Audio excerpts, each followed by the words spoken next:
आज हम rich dad poor dad का थर्ड चैप्टर का सबक 2 पैसे की समझ क्यों सिखाई जानी चाहिए पढ़ने जा रहे हैं।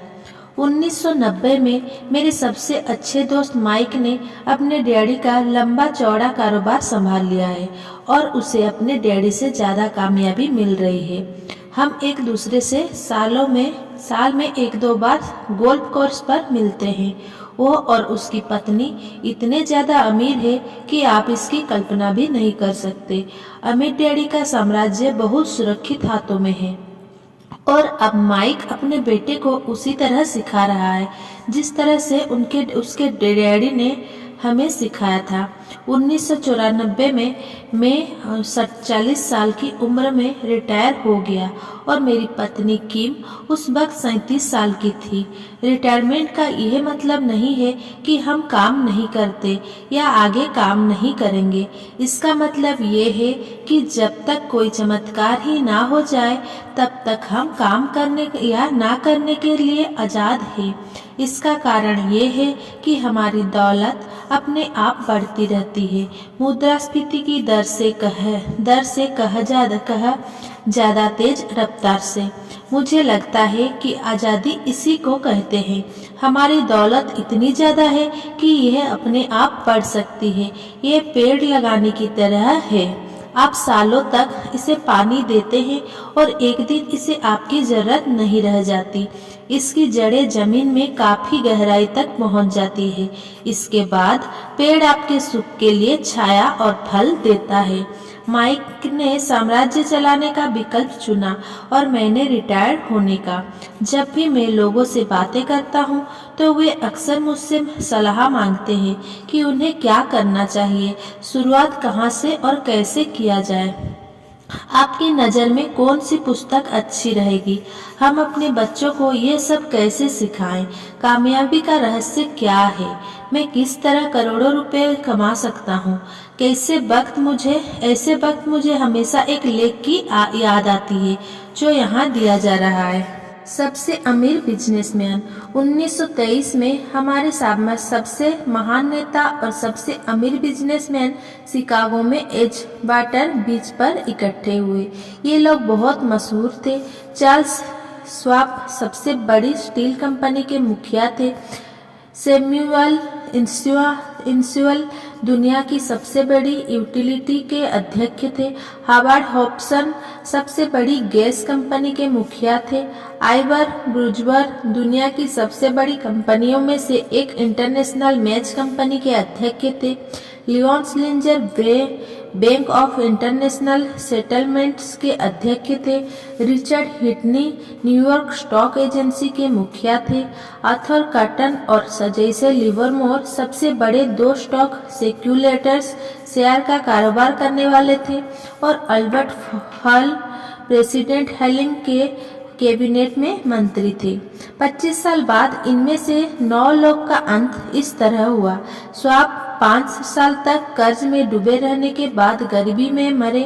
इंसुल की मौत विदेश में दिवालियापन की हालत में हुई। ब्रुजवर और कॉटन भी गरीबी में मरे। हॉब्सन पागल हो गए। व्हिटनी और अल्बर्ट फॉस उस समय जेल से रिहा हुए थे। फरेजर और लिवरमोर आत्महत्या कर चुके थे। शायद कोई भी ठीक से यह नहीं बता सकता कि इन लोगों के साथ ऐसा क्यों हुआ था। ये 1923 की बात है।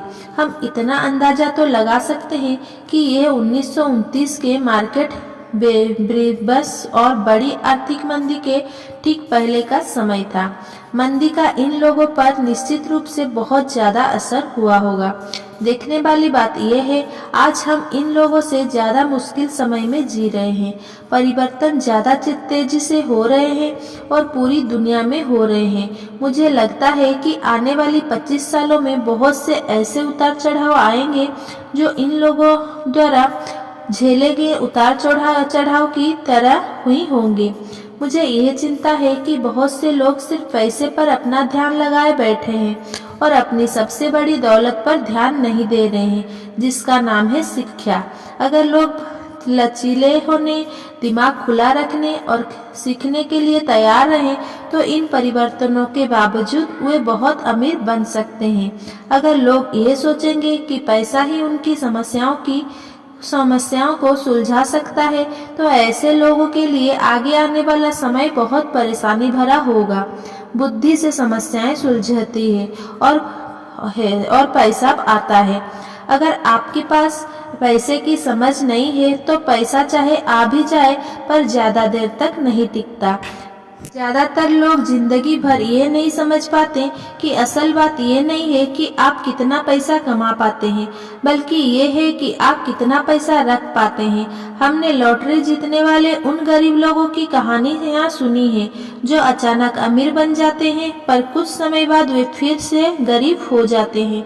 ये लोग लाखों करोड़ों जीतते हैं फिर भी वे लौट कर वहीं आ जाते हैं जहाँ से पैसे की समझ क्यों सिखाई जानी चाहिए उन्होंने शुरू किया था। आपने उन व्यावसायिक एथलीट्स की कहानियां भी पढ़ी होंगी जो 26 साल की उम्र में हर साल करोड़ों डॉलर कमाते हैं और 34 साल की उम्र में उन्हें पूल के नीचे सोना पड़ता है। आज ही के अखबार में एक युवा बास्केटबॉल खिलाड़ी की खबर छपी है जो एक साल पहले करोड़ों का मालिक था। आज वो यह शिकायत फिर रहा है कि उसके दोस्त, वकील और अकाउंटेंट्स ने उसके पैसे हड़प लिए और इसी वजह से आज उसे बहुत कम मजदूरी पर कार धोने का काम करना पड़ रहा है। वो सिर्फ 29 साल का है। उसे कार धोने के काम से भी निकाल दिया गया। इसकी वजह ये थी कि उसने कार साफ करते समय अपनी चैंपियनशिप रिंग उतारने से मना कर दिया और इसीलिए उसकी खबर अखबार में छप गई। वो अपने निकाले जाने का विरोध कर रहा है और कहता है कि यह भेदभाव है। अंगूठी ही तो उसकी महान जिंदगी की इकलौती निशानी है। इसका कहना है कि अगर आप इसकी अंगूठी उतरवा लेंगे तो उसके पास जिंदा रहने का कोई सहारा नहीं बचेगा और वह मर जाएगा। 1997 में मैं ऐसा बहुत से लोगों को जानता हूं जो नए नए करोड़पति बन रहे हैं। एक बार फिर ये 1920 के उछाल वाले दशक की याद दिला देता है। हालांकि मैं खुश हूँ कि इतने ज्यादा लोग अमीर बनते जा रहे हैं, परंतु मैं उन्हें चेतावनी देना चाहता हूँ कि वे लंबे समय में ये महत्वपूर्ण नहीं है कि आपने कितना पैसा कमाया, बल्कि महत्वपूर्ण ये है कि आपने कितना पैसा रखा और आपने कितना बढ़िया तक उस पैसे को सहेजा। तो जब लोग मुझसे पूछते हैं हम किस तरह शुरू करें या मुझे बताइए कि जल्दी से अमीर कैसे बना जा सकता है, तो वे मेरे जवाब से बहुत निराश होते हैं। मैं उनसे सिर्फ यही कहता हूँ कि जो मेरे अमीर डैडी ने मुझसे बचपन में कहा था, अगर तुम अमीर बनना चाहते हो तो तुम्हारे पास पैसे की समझ होनी चाहिए। जब भी मैं अमीर डैडी से मिलता था ये विचार मेरे दिमाग में हर बार ठोका जाता था। जैसा मैंने कहा, मेरे पढ़े लिखे डैडी हमेशा किताबें पढ़ने के फायदे बताते रहते थे। दूसरी तरफ मेरे अमीर डैडी वित्तीय साक्षरता या पैसे की समझ विकसित करने पर जोर देते थे। अगर आप एम्पायर स्टेट बिल्डिंग बनाने जा रहे हैं तो सबसे पहले आपको एक गहरा गड्ढा खोदना पड़ेगा और एक मजबूत नींव डालनी होगी। अगर आप किसी उपनगर में एक घर बनाने जा रहे हैं तो आपको सिर्फ 6 इंच का कंक्रीट का स्लैब डालना होगा। ज्यादातर लोग अमीर बनने के चक्कर में 6 इंच के स्लैब पर एम्पायर स्टेट बिल्डिंग खड़ी करना चाहते हैं। हमारा स्कूल सिस्टम उस जमाने का है जब खेती किसानी ही अर्थव्यवस्था का आधार थी। आज भी ये बिना नींव के घरों में भरोसा करते हैं का फर्श आज भी लोकप्रिय है। इसीलिए स्कूल में निकलने वाले बच्चों की कोई आर्थिक नींव नहीं होती है। एक दिन जब उन्हें नींद नहीं आती और वे कर्ज में डूब जाते हैं तो वे अमेरिकी सपनों को देखते हैं और यह फैसला करते हैं कि पैसे की जो समस्या उनके सामने खड़ी है उसे अमीर होकर ही सुलझाया जा सकता है। इमारत बनाना शुरू हो जाती है। यह तेजी से ऊपर बढ़ती है और जल्द ही एम्पायर स्टेट बिल्डिंग के बजाय हमारे पास सर्बिया का लीनिंग टावर होता है। हमारी रातों का नींद एक बार फिर उड़ जाती है। माइक और मेरे लिए दोनों ही विकल्प संभव थे, क्योंकि हमारी आर्थिक मजबूत थी और पैसे की समझ हमें बचपन से ही सिखाई गई थी। देखा जाए तो अकाउंटिंग शायद दुनिया का सबसे बोरिंग विषय है। ये बहुत उलझन भरा विषय भी है, परंतु अगर आप लंबे समय तक अमीर बने रहना चाहते हैं तो ये सबसे महत्वपूर्ण विषय भी है। सवाल ये है कि आप इस बोरिंग और उलझन भरे विषय को अपने बच्चों को किस तरह सिखा सकते हैं। इस सवाल का जवाब है इसे आसान बनाकर। पहले इसे तस्वीरों के जरिए सिखाएं। अमीर डैडी ने माइक और मेरे लिए एक मजबूत आर्थिक नींव डाली थी। चूंकि हम लोग छोटे बच्चे थे, इसीलिए उन्होंने हमें सिखाने का एक आसान तरीका इजाद किया। सालों तक वे केवल चित्र बनाते रहे और उनके साथ शब्दों का इस्तेमाल करके हमें समझाते रहे। जब माइक और मैंने उन आसान डायग्राम की मदद से आर्थिक शब्दावली और पैसों के खेल को समझ लिया, तो इसके कई साल बाद अमीर डैडी ने अंकों को जोड़ना शुरू किया। आज माइक को जितना अकाउंटिंग विश्लेषण की जरूरत है, वो उससे भी कहीं सूक्ष्म और जटिल विश्लेषण कर सकता है। उसके पास 10 अरब डॉलर का साम्राज्य है। मैं इतना ज्यादा जटिल विश्लेषण नहीं करता, क्योंकि मेरा साम्राज्य छोटा है, परंतु हम दोनों की ही नींव आसान नींव थी। आगे आने वाले पृष्ठों में मैं आपके सामने वही आसान से चित्र खींचूंगा जो माइक के डैडी ने हमारे लिए खींचे थे। हालांकि वो आसान है, परंतु इन चित्रों के सहारे उन्होंने 2 छोटे बच्चों को ठोस और गहरी नींव पर दौलत का बड़ा पहल बनाना सिखाया। नियम 1, आपको संपत्ति और दायित्व का अंतर पता होना चाहिए और हमेशा संपत्ति ही खरीदनी चाहिए।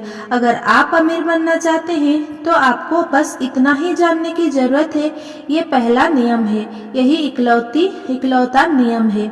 ये बहुत आसान लगता है, परंतु ज्यादातर लोग को यह पता ही नहीं है कि यह नियम कितना महत्वपूर्ण है। पैसे की समझ ज्यादातर लोग पैसे की समस्याओं में सिर्फ इसीलिए उलझे रहते हैं क्योंकि उन्हें यह पता ही नहीं होता कि संपत्ति और दायित्व में क्या फर्क होता है। अमीर लोग संपत्ति इकट्ठी करते हैं, गरीब और मध्य वर्गीय लोग दायित्व इकट्ठे करते हैं। और मजे की बात यह है कि उन लोगों को यह लगता है कि वे संपत्ति इकट्ठे कर रहे हैं। जब अमीर डैडी ने माइक और मुझे ये बताया तो हमने सोचा कि वे मजाक कर रहे हैं। हम 2 बच्चे अमीर बनने का रहस्य जानने के लिए इतने हैरान परेशान थे, जबकि उसका जवाब इतना आसान था। ये इतना ज्यादा आसान था कि हमें इस बात पर सोचने के लिए बहुत देर तक ठहराना पड़ा। संपत्ति क्या होती है? माइक ने पूछा। अभी उस बारे में चिंता मत करो, अमीर डैडी ने कहा। अभी सिर्फ इस विचार को अपने दिमाग में घुस जाने दो। अगर तुम इसे आसानी से समझ सकते हो तो तुम्हारी जिंदगी की एक योजना होगी और तुम्हें जिंदगी भर पैसे की कभी दिक्कत नहीं आएगी। ये आसान है, इसीलिए इसे अनदेखा कर दिया जाता है। आपका मतलब है कि हमें बस इतना ही जानने की जरूरत है कि संपत्ति क्या है। ये जानने के बाद हम उसे हासिल कर लें और अमीर बन जाएं। मैंने पूछा। अमीर डैडी ने हामी भरी। हाँ, ये इतना ही आसान है। अगर ये इतना आसान है तो फिर हर आदमी अमीर क्यों नहीं बन जाता? मैंने पूछा। अमीर डैडी मुस्कुराए, क्योंकि लोग संपत्ति और दायित्व में फर्क नहीं कर पाते। मुझे याद है मैंने पूछा था, वयस्क लोग इतने मूर्ख कैसे हो सकते हैं? अगर ये इतना आसान है और इतना महत्वपूर्ण है तो हर कोई इसे जानना या खोजना क्यों नहीं चाहता? संपत्ति और दायित्व क्या होता है, ये समझाने में अमीर डैडी को बस कुछ ही मिनट लगे। बड़े लोग को यह नियम समझाने में मुझे बहुत कठिनाई होती है। क्यों? क्योंकि बड़े लोग ज्यादा स्मार्ट होते हैं। मैंने अक्सर देखा है कि ज्यादातर लोग आसान विचारों को नहीं समझ पाते। इसका कारण यह है कि उनकी शिक्षा अलग तरह से हुई है। उन्हें दूसरे प्रोफेशनल ने पढ़ाई है, जैसे bankers, accountants, real estate agents, financial planners इत्यादि। ज्यादातर बड़े लोगों के सामने मुश्किल ये होती है कि उन्हें बहुत कुछ भूलना पड़ता है और एक बार फिर से बच्चा बनना पड़ता है। एक समझदार वयस्क को अक्सर ऐसा लगता है कि आसान परिभाषाओं पर ध्यान देना मूर्खता है। अमीर डैडी किस सिद्धांत में यकीन करते थे? कीप इट सिंपल स्टूपिड, मूर्ख, इसे आसान ही रहने दो। इसीलिए वे हम दो छोटे बच्चों के सबक को आसान बनाते थे और इस तरह उन्होंने हमारे पैसे की नींव को ज्यादा मजबूत बना दिया। तो दिक्कत या उलझन किस बात से आती है, या इतनी आसान चीज किस तरह कठिन बन जाती है? कोई ऐसी संपत्ति क्यों खरीदता है जो असल में दायित्व होती है? इसका जवाब हमें अपनी बुनियादी शिक्षा में मिलता है। हर साक्षरता शब्द पर ध्यान देते हैं और पैसे की साक्षरता को अनदेखा कर देते हैं। कोई वस्तु संपत्ति है या दायित्व, यह कैसे पता चलेगा? अगर आप सचमुच झंझट में फंसना चाहे तो इन शब्दों को डिक्शनरी में देख लें। मैं जानता हूँ कि यहाँ दी हुई परिभाषाएं किसी अकाउंटेंट को अच्छी लगती होगी, परंतु दिक्कत यह है कि आम आदमी इन्हें पूरी तरह से नहीं समझ पाता। फिर भी हम वयस्क लोग यह मानने में अपनी तौहीन समझते हैं कि कोई चीज हमें समझ में नहीं आ रही है। छोटे बच्चों को समझाते समय अमीर डैडी ने एक बार कहा था, संपत्ति को शब्द के नहीं अंकों के द्वारा पढ़ा जाता है, और अगर आप अंकों को नहीं पढ़ सकते तो आपको संपत्ति और जमीन में खुद गड्ढे में कोई फर्क महसूस नहीं होगा। अकाउंटिंग में अंक महत्वपूर्ण होते नहीं है, महत्वपूर्ण तो यह वो बात है जो अंक आपको बता रहे हैं। यह शब्द की ही तरह है, शब्द महत्वपूर्ण नहीं होते, महत्वपूर्ण वो बात होती है जो शब्द के जरिए बताई जाती है। कई लोग पढ़ते हैं परंतु ज्यादा समझ नहीं पाते। ये रीडिंग कॉम्प्रिहेंसिव या पढ़े हुए को समझाने की काबिलियत होती है, और इस क्षेत्र में हम सब की अलग अलग काबिलियत होती है। उदाहरण के लिए मैंने हाल ही में एक नया VCR खरीदा। इसके साथ निर्देश पुस्तिका भी थी जिसमें समझाया गया था कि अपने VCR को किस तरह प्रोग्राम किया जाता है। मैं शुक्रवार की शाम को आने वाले अपने फेवरेट टीवी शो को रिकॉर्ड करना चाहता था, पर उस निर्देश पुस्तिका को पढ़ते पढ़ते मैं पागल हो गया। मुझे दुनिया में कोई भी काम इतना मुश्किल नहीं लग रहा था जितना कि अपने VCR प्रोग्राम करना। मैं शब्द को पढ़ सकता था परंतु इसके बावजूद मुझे समझ में कुछ नहीं आ रहा था। मुझे शब्दों का पहचानने में A मिल रहा था परंतु उन्हें समझने में मुझे F मिल रहा था, और यही ज्यादातर लोगों के साथ पैसे के मामले में होता है। अगर आप अमीर बनना चाहते हैं तो आपको अंकों को पढ़ना और उन्हें समझना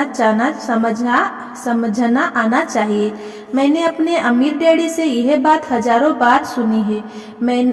मैंने यह भी सुना है अमीर लोग संपत्ति इकट्ठी करते हैं जबकि गरीब और मध्यवर्गीय लोग दायित्व इकट्ठे करते हैं। यहाँ यह बताया जा रहा है कि संपत्ति और दायित्व में क्या फर्क होता है। ज्यादातर अकाउंटेंट और फाइनेंशियल प्रोफेशनल परिभाषाओं पर आपस में सहमत नहीं होते, परंतु यह आसान चित्र या रेखा चित्र दो छोटे बच्चों के लिए मजबूत वित्तीय नींव डालने में बड़े काम आए। बहुत छोटे बच्चे को सिखाने के हिसाब से अमीर डैडी ने हर चीज को बहुत आसान बनाए रखा, और जहाँ तक बन पड़ा उन्होंने चित्र या रेखा चित्र का प्रयोग ज्यादा किया, शब्दों का उपयोग कम से कम किया, और अंकों को तो कोई बरसों तक इस्तेमाल ही नहीं किया। ये एक संपत्ति का कैश फ्लो रिटर्न पैटर्न है। ऊपर दिया हुआ बॉक्स एक इनकम स्टेटमेंट है जिसे अक्सर लाभ और हानि का स्टेटमेंट भी कहा जाता है। ये आमदनी और खर्च बताता है, आने वाला पैसा और जाने वाला पैसा। नीचे का चित्र बैलेंस शीट है। इसे इसीलिए यह कहा जाता है क्योंकि इसमें संपत्ति और दायित्व को एक साथ मिलाकर देखा जाता है, यानी उन्हें बैलेंस किया जाता है। कुछ लोग जिनमें पैसे की समझ नहीं होती, इनकम स्टेटमेंट और बैलेंस शीट के बीच के संबंध को नहीं जानते। ये संबंध जानना बहुत जरूरी है। पैसे की तंगी की असली वजह ये होती है कि लोग संपत्ति और दायित्व के बीच के अंतर को ठीक से नहीं समझ पाते। अक्सर इन दोनों शब्दों की परिभाषाएं भी समस्या खड़ी कर देती है। अगर आपको दुविधा में पढ़ना अच्छा लगता है तो आप शब्दकोश उठाकर उसमें संपत्ति और दायित्व शब्द का मतलब देख ले।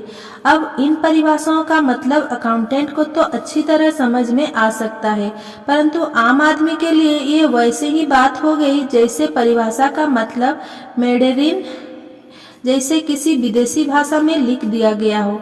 आप परिभाषा में लिखे हुए शब्दों को तो पढ़ सकते हैं, परंतु उन्हें अच्छी तरह समझना कठिन है।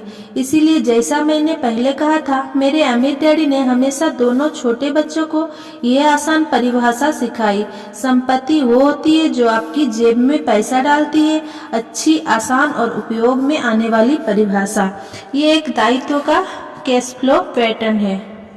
अब चूंकि संपत्ति और दायित्व को चित्रों में समझा दिया गया है, इसीलिए शब्दों में दी गई परिभाषाओं को समझना ज्यादा आसान होगा। संपत्ति वो चीज है जो मेरी जेब में पैसे डालती है, दायित्व वो चीज है जो मेरी जेब से पैसे निकालती है। वास्तव में आपको इतना ही जानने की जरूरत है। अगर आप अमीर बनना चाहते हो तो आप जिंदगी भर संपत्ति खरीदते रहिए। अगर आप गरीब या मध्य वर्गीय आदमी बनना चाहते हैं तो आप दायित्व खरीदते रहिए। इसके बीच के फर्क को ना जानने से ज्यादातर लोग जीवन भर पैसे की तंगी में परेशान रहते हैं। पैसे के लिए आदमी इसीलिए परेशान होता रहता है क्योंकि वो ना तो शब्द को समझ पाता है, ना ही अंकों को। जिन लोगों के सामने पैसे की मुश्किलें आ रही है, उन्हें ये समझ लेना चाहिए कि शब्द या अंकों में ऐसा कुछ है जिसे वे पढ़ नहीं पा रहे हैं। कोई चीज ठीक से उनकी समझ में नहीं आ रही है। अमीर लोग इसीलिए अमीर होते हैं क्योंकि इस मामले में वे पैसे की तंगी से परेशान लोगों से ज्यादा समझदार होते हैं। तो अगर आप अमीर बनना चाहते हैं और अपनी दौलत को बनाए रखना चाहते हैं तो पैसे की साक्षरता और समझदारी महत्वपूर्ण है, शब्दों में भी और अंकों में भी। चित्र में जो तीर लगे हैं वे पैसे के बहाव यानी कैश फ्लो को बताते हैं। ध्यान रखिए, सिर्फ अंकों से पूरी बात समझ में नहीं आती है और सिर्फ शब्दों से पूरी बात समझ में नहीं आती है। महत्व तो पूरी कहानी का होता है। किस वित्तीय रिपोर्ट में अंकों को पढ़ना प्लाट या कहानी ढूंढने की तरह ही है। पैसा कहाँ जा रहा है, इस बात की कहानी। 80% परिवारों की पैसे की कहानी यह होती है कि वे अमीर बनने के लिए कड़ी मेहनत करते जाते हैं। इसका कारण यह नहीं है कि वे पैसा नहीं कमाते, असली कारण यह है कि वे जिंदगी भर संपत्ति की जगह दायित्व खरीदते रहते हैं। उदाहरण के तौर पर यह एक गरीब आदमी या घर पर रहने वाले नौजवान का कैश फ्लो पैटर्न है। ये मध्य वर्गीय आदमी का कैश फ्लो है और ये एक अमीर आदमी की कैश फ्लो पैटर्न है। जैसा कि आप देख सकते हैं, ये सभी चित्र बहुत ज्यादा सरल बना दिए गए हैं। हम में से हर एक को जिंदा रहने के लिए खर्च करना पड़ता है। हम सभी को रोटी, कपड़े और मकान की जरूरत होती है। चित्र यह बताते हैं कि गरीब, मध्य वर्गीय और अमीर आदमी की जिंदगी में पैसा किस तरह आता जाता है। कैश फ्लो पूरी कहानी बता देता है। इस कहानी में यह बताया जाता है कि वो आदमी अपने पैसों का किस तरह इस्तेमाल करता है। एक बार पैसा हाथ में आ जाने के बाद वो उस पैसे का क्या करता है। मैंने अपनी कहानी अमेरिका के सबसे अमीर व्यक्तियों से इसीलिए शुरू की ताकि मैं यह बता सकूं कि इतने सारे लोगों के सोच में कहाँ गलती होती है। गलती यह होती है कि वे यह मानते हैं कि पैसा से सारी समस्याएं सुलझ जाती है। इसीलिए जब लोग मुझसे फटाफट अमीर बनने के नुस्खे पूछते हैं तो मैं कांप जाता हूँ, या यह कि उन्हें कहाँ से शुरू करना चाहिए मैं अक्सर सुनता हूँ। मैं कर्ज में हूँ, इसीलिए मुझे और ज्यादा पैसे कमाने चाहिए। तो ये देखने में आया है कि ज्यादा पैसे के से समस्या नहीं सुलझती। सच कहा जाए तो इससे समस्या और ज्यादा बढ़ सकती है। पैसा हमारी इंसानी कमजोरियों को अक्सर ज्यादा उभार देता है। पैसा अक्सर हमारे ऐसे पहलू पर रोशनी डालता है जिसके बारे में हम अनजान रहते हैं। इसीलिए अगर किसी आदमी को अचानक बहुत सी दौलत मिल जाए, जैसे पैतृक संपत्ति, तनख्वाह के भारी बढ़ोतरी या उसकी लॉटरी लग जाए, तो पैसे मिलने के कुछ समय बाद वो अपने पुराने हाल में पहुंच जाता है और कई बार तो उससे भी बुरे हाल में। पैसा आपके दिमाग में चल रहे कैश फ्लो पैटर्न को उजागर करता है। अगर यह पैटर्न ऐसा है कि अपनी पूरी कमाई खर्च करनी है, तो इस बात की बहुत संभावना है कि आपकी आमदनी बढ़ेगी। अगर यह पैटर्न ऐसा है कि अपनी पूरी कमाई खर्च करनी है, तो इस बात की बहुत संभावना है कि आपकी आमदनी बढ़ेगी, तो आपका खर्च अपने आप बढ़ जाएगा। इसीलिए यह कहावत सच्ची है, मूर्ख और उसके पैसे से शानदार दावतें होती है। मैंने यह कई बार कहा है कि हम स्कूल इसीलिए जाते हैं ताकि हम शिक्षक और व्यावसायिक काबिलियत को हासिल कर सके। निश्चित रूप से यह दोनों बहुत ही महत्वपूर्ण है। हमारी व्यावसायिक बचविलियत के कारण ही हम पैसा बनाना सीखते हैं। 1960 के दशक में जब मैं हाई स्कूल में था, यह माना जाता था कि अगर कोई पढ़ने लिखने में अच्छा है तो वह होनहार विद्यार्थी आगे जाकर डॉक्टर बनेगा। अक्सर उस बच्चे से यह नहीं पूछा जाता था कि क्या वो डॉक्टर बनना चाहेगा, ये मान लिया जाता था। इसका कारण यह था कि इस धंधे में सबसे ज्यादा पैसा नजर आता था। आज डॉक्टर के सामने पैसे की बहुत से संकट है जो भगवान ना करे किसी और के सामने हो। बीमा कंपनियां यह व्यवसाय पर काबू किए हैं, सरकार भी दखल दे रही है और अदालत में मुआवजे के कैसे दायरे हो रहे हैं इत्यादि। आज बच्चे बास्केटबॉल स्टार बनना चाहते हैं, टाइगर वुड्स की तरह गोल्फर बनना चाहते हैं, कंप्यूटर विशेषज्ञ बनना चाहते हैं, movie star, rock star, beauty queen या वॉल स्ट्रीट पर ट्रेडर बनना चाहते हैं। इसीलिए क्योंकि अब दौलत, शोहरत और इज्जत इन्हीं जगहों पर है। इसी कारण स्कूलों में बच्चों को अच्छी पढ़ने के लिए प्रेरित करना मुश्किल हो गया है। ये जानते हैं कि व्यावसायिक सफलता का शैक्षणिक सफलता से कोई सीधा संबंध नहीं है, जैसा कभी हुआ करता था। चूँकि विद्यार्थियों में स्कूल छोड़ते समय पैसे की कोई समझ नहीं होती है, इसीलिए करोड़ों पढ़े लिखे लोग अपने कारोबार में तो सफल हो जाते हैं, परंतु वे पैसे की तंगी से जूझते रहते हैं। वे और ज्यादा मेहनत करते हैं परंतु अपनी समस्याओं से जीत नहीं पाते। उनकी शिक्षा में कमी यह नहीं है कि उन्हें पैसा कमाना नहीं सिखाया गया, बल्कि ये है कि उन्हें पैसा खर्च करने का तरीका नहीं सिखाया गया। पैसा बनाने के बाद उसका किस तरह इस्तेमाल किया जाए और उसे किस तरह संभाला जाए, इसे पैसे की समझ कहते हैं। पैसा एक बार कमाने के बाद उसका क्या किया जाए, इसे अपने पास कितने लंबे समय तक रोका जाए और अपने पैसों से कड़ी मेहनत कैसे करवाई जाए, ज्यादातर लोग ये नहीं बता पाते कि उनकी पैसे की तंगी का कारण क्या है। ऐसा इसीलिए होता है क्योंकि उनमें कैश फ्लो की समझ नहीं होती। कई आदमी बहुत पढ़ा लिखा हो सकता है, अपने कारोबार में सफल हो सकता है, परंतु हो सकता है कि वह उसमें पैसे की बिल्कुल भी समझ ना हो। ऐसे लोग अक्सर जरूरत से ज्यादा कड़ी मेहनत करते हैं क्योंकि उन्होंने कड़ी मेहनत करना तो सीखा है, परंतु पैसे से अपने लिए कड़ी मेहनत करवाना